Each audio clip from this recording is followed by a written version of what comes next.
ጤና ይስጥልን። ከሀገር ውስጥና ከውጭ ያጠናቀርናቸውን ዜናዎች ከምናሰማበት ሰዓት ላይ ደርሰናል።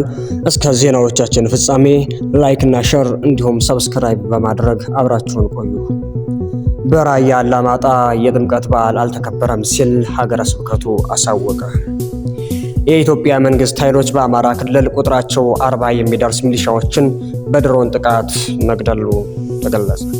በአማራ ክልል ዋግኽምራ ዞን በአበርገሌ ወረዳ በደረሰ የመድፍ ቁንቡላ ፍንዳታ የ6 ሰዎች ሕይወት አለፈ። ከውጭ ሶማሊያና ኳታር ወታደራዊ ስምምነት ተፈራረሙ። የአሜሪካው ፕሬዝዳንት ዶናልድ ትራምፕ የኖቤል ሽልማት ባለማግኘታቸው ከአሁን በኋላ ስለ ሰላም ብቻ የማሰብ ግዴታ እንደሌለባቸው ተናገሩ። በስፔን በደረሰ የባቡር አደጋ ሹፌሩ ሲገደል በከፍተኛ ፍጥነት ከደረሰ ግጭት ከጥቂት ቀናት በኋላ ሌላ አደጋ ተከስቷል። ለሰዓቱ ያጠናቀርናቸው አበይት ጉዳዮቻችን ናቸው። እስከ ዜናዎቻችን ፍጻሜ ላይክ እና ሼር እንዲሁም ሰብስክራይብ በማድረግ አብራችሁን ቆዩ። በራያ አላማጣ የጥምቀት በዓል አልተከበረም ሲል ሀገረ ስብከቱ አሳወቀ። በአማራና ትግራይ ክልሎች ውዝግብ በሚነሳበት አላማጣ ከተማ ውስጥ የከተራም የጥምቀት በዓልም እንዳልተከበረ የራያ ሀገረ ስብከት በኮማንድ ፖስት እንድትተዳደር ከመደረጓ በፊት ከተማዋን በከንቲባነት የመሩትና የወሎ ራያ አማራ ማንነት አስመላሽ ኮሚቴ ሰብሳቢ አቶ ኃይሉ አበራ ለቲክቫ ኢትዮጵያ ገልጸዋል። የራያ ሀገረ ስብከት ስራ አስኪያጅ ሊቀ ስዩማን ሀብቱ አየነው ለቲክቫ ኢትዮጵያ በሰጡት ቃል የጥምቀት በዓል አልተከበረም፣ አብያተ ክርስቲያናት ተዘግተው በጸሎት ላይ ነበር ህዝባችን ብለዋል። በዓሉ የተዘጋው የመንበረ ሰላማ ሰዎች ራያ በትግራይ ኦርቶዶክስ ተዋሕዶ ነው የምትመራው በሚል በዓሉን ለማክበር አላማጣ ድረስ ስለመጡ በቅዱስ ሲኖዶስ ከተወገዘ ኃይል ህብረት የለንም፣ እኛ በቅዱስ ሲኖዶስ ፈቃድ እየተመራን እያለ ከመንበረ ሰላማ ኃይል ጋር ልናከብር አይገባንም ብለን ነው ብለዋል። ገና ጥምቀት ከመድረሱ በፊት በእኛ እመኑ የተባሉ በህወሓት ታጣቂዎች መሆኔ ላይ 4 ካህናት ታስረዋል። በእኛ ትመራላችሁ ወይም በእናንተ አንመራም ካላችሁ ደግሞ አርፋችሁ ቤታችሁ ቁጭ ትላላችሁ በሚል 10 ካህናትን አስቀምጠዋቸዋል። ሌላው ካህናት ከምንታሰር ብሎ ተፈናቅሎ ቆቦና ወልዲያ ይገኛል ነው ያሉት። በከተማው የሚገኙ የአላማጣ ቅዱስ ጊዮርጊስ፣ የአላማጣ ቅዱስ ሩፋኤል፣ የአላማጣ አቡነ ተክለ ሃይማኖት፣ የአላማጣ ቅዱስ ገብርኤል፣ አላማጣ አቡነ አረጋዊ፣ አላማጣ ቅዱስ ሚካኤል፣ አላማጣ ቅድስት ደብረ ብስራት ኪዳነ ምህረት፣ የአላማጣ ደብረ መድኃኒት ኢየሱስ ካቴድራል ቤተክርስቲያናት ጥምቀትን አላከበሩም ነው ያሉት። መንበረ ሰላማ ራሳችንን ችለን ተገንጥለናል ሲሉ የራያ 6 ወረዳ ማህበረ ካህናትና ህዝበ ክርስቲያን ወደ ኢትዮጵያ ኦርቶዶክስ ተዋሕዶ ቤተክርስቲያን ሄዶ እኛ አንወገዝም አንለይም ብሎ እውቅና ሰጥቷል ሲሉም አስታውቀዋል።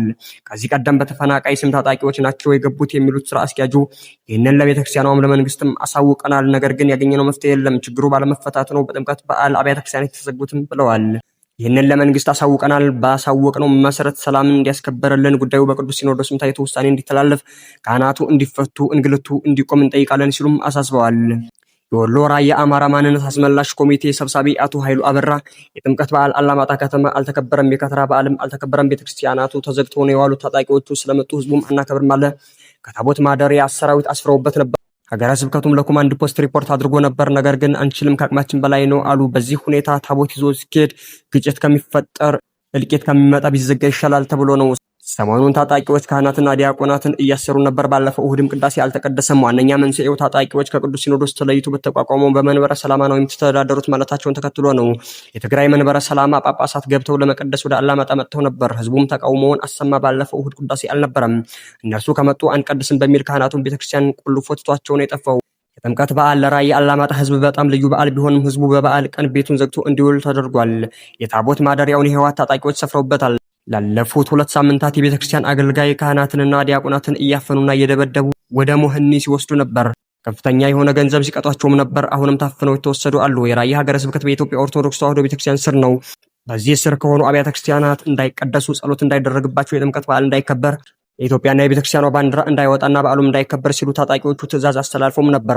በዓሉን ለማክበር በመንበረ ሰላማ ሲኖዶስ ስር ሆኑ ነው የሚሉት። የከተማዋ ነዋሪ ደግሞ እኛ ኢትዮጵያውያንን በኢትዮጵያ ኦርቶዶክስ ተዋሕዶ ቤተክርስቲያን ስር ነን፣ መንበረ ሰላማ የሚባል ሲኖዶስ አናውቅም። መንበረ ሰላማ የሚባለው ሲኖዶስ ከኢትዮጵያ ኦርቶዶክስ ተዋሕዶ ቤተክርስቲያን ጋር በቀኖናና በደጉማ እንዲሁም በትውፊት ተለይቷል። ይህ ደግሞ የእምነት መለያየትን ፈጥሯል። ሲኖዶስም በኢትዮጵያ ኦርቶዶክስ ተዋሕዶ ሲኖዶስ ተወግዟል። ከድቁና እስከ ጵጵስና ድረስ ያለው ስልጣናቸው በሙሉ ተነስቷል። ስለዚህ አንቀበልም ነው ያሉት ሲሉ ተናግረዋል። ቲክቫህ ኢትዮጵያ በዚህ ጉዳይ የመንበረ ሰላማ አባቶችን ሀሳብ ለማካተት ያደረገው ሙከራ ለጊዜው ሳይሳካ የቀረ ሲሆን ሀሳባቸውን ለመግለጽ ፈቃደኛ ከሆኑ በሩ ክፍት ነው ይላል ዘገባው። የቲክቫህ ኢትዮጵያ ነው። የኢትዮጵያ መንግስት ኃይሎች በአማራ ክልል ቁጥራቸው 40 የሚደርስ ሚሊሻዎችን በድሮን ጥቃት መግደሉ ተገለጸ።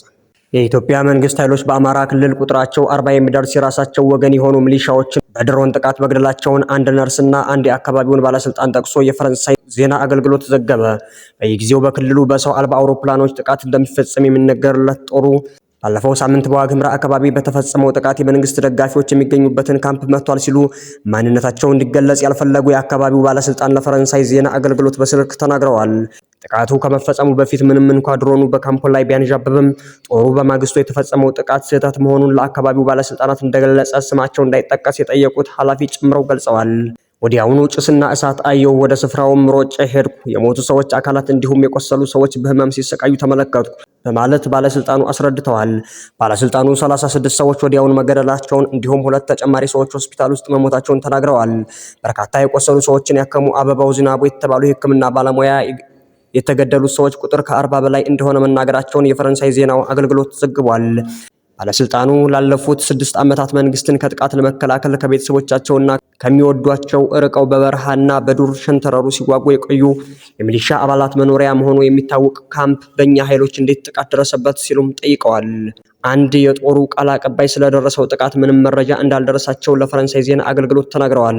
በአማራ ክልል የመንግስት የጸጥታ አስከባሪዎችና የፋኖ ታጣቂዎች ከሚያዝያ 2015 ዓ.ም አንስቶ ውጊያ ውስጥ ቆይተዋል። በዓለም ዙሪያ የሚካሄዱ ግጭቶችን የሚመዘግበው አክሌድ የተሰኘ ገለልተኛ ተቋም ከጎርጎሮሳውያን 2023 አንስቶ በአማራ ክልል በተፈጸመው ከ70 በላይ የድሮን ጥቃቶች ቢያንስ 669 ሰዎች መገደላቸውን ባለፈው ዓመት በሐምሌ ወር አስታውቋል።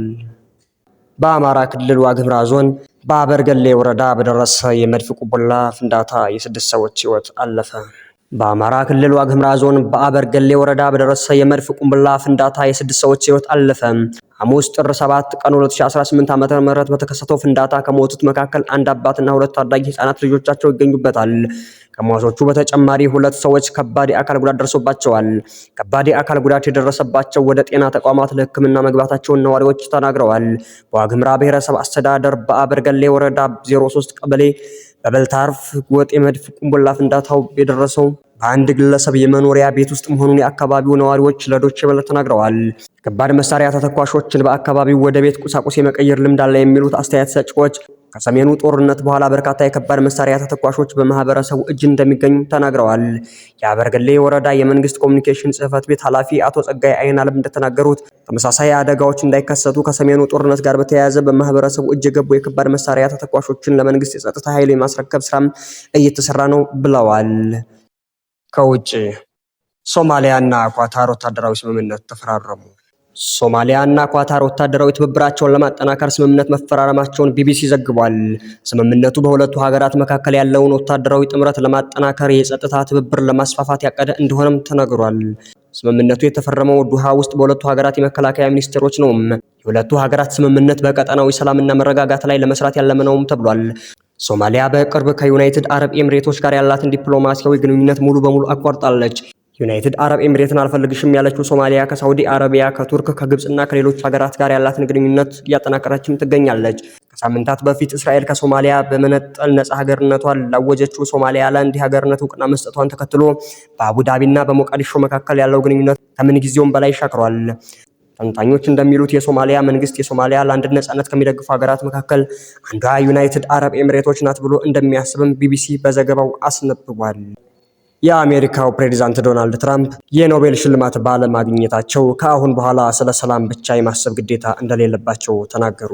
ባለፈው የአውሮፓውያን ዓመት የጠበቁትን የኖቤል የሰላም ሽልማት ያላገኙት የአሜሪካ ፕሬዝዳንት ዶናልድ ትራምፕ ከአሁን በኋላ ስለ ሰላም ብቻ የማሰብ ግዴታ አለብኝ የሚል ስሜት እንደሌላቸው ተናገሩ። ትራምፕ ለኖርዌይ ጠቅላይ ሚኒስትር ዮናስ ጋር ስቶሪ በላኩት መልእክት ሽልማቱን ላለማግኘታቸው ሀገሪቱን ተጠያቂ አድርገዋል። ጠቅላይ ሚኒስትር ስቶሪ በበኩላቸው ለትራምፕ በሰጡት ምላሽ የኖቤል ሽልማቱን የሚሰጠው ራሱን የቻለ ኮሚቴ እንጂ የኖርዌይ መንግስት እንዳልሆነም አስረድተዋል። ባለፈው ጥቅምት ላይ የተካሄደውን የ2025 ኖቤል ሽልማት በሰላም ዘርፉ ያሸነፉት የቬንዙዌላዋ የተቃዋሚ መሪ ማሪያ ኮሪና ማቻዶ ናቸው። በተጨማሪም ትራምፕ በዚህ መልእክታቸው አሜሪካ የዴንማርክ ግዛት በሆነችው ከፊል ራስ ገዟ ግሪንላንድ ላይ ሙሉና አጠቃላይ ቁጥጥር እንደሚያስፈልጋት ተናግረዋል። ግዛቲቷን ለመቆጣጠር ኃይል የመጠቀም እቅድ ያላቸው እንደሆነ ሲጠየቁ ግን አስተያየት የለኝም የሚል ምላሽ ሰጥተዋል። የኔቶ አባል የሆነችው ዴንማርክ የአሜሪካ የመከላከያ ተጣማሪና ከፍተኛ ተጽዕኖ ያላት አጋር ነች።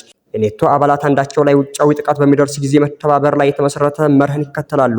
ጥምረቱ በጎርጎሮሳውያኑ 1949 ከተመሰረተ ጀምሮ አንዱ አባል በሌላው ላይ ጥቃት ሰንዝሮ አያውቅም። ዴንማርክ አሜሪካ በግሪንላንድ ላይ ወታደራዊ እርምጃ የምትወስድ ከሆነ የኔቶ መጨረሻ እንደሚሆን አስጠንቅቃለች። አንዳንድ የአውሮፓ ሀገራትም ለዴንማርክ ድጋፋቸውን ለመግለጽ ባለፈው ሳምንት ጥቂት ወታደሮችን ወደ ግሪንላንድ ልከዋል። ይህ የአውሮፓውያን ሀገራት ትዕምርታዊ እርምጃ ያልጣማቸው ትራምፕ የግሪንላንድን ወደ አሜሪካ መጠቅለል በሚቃወሙ 8 የኔቶ ሀገራት ላይ የ10 በመቶ ታሪፍ እንደሚጥሉ ዝተዋል።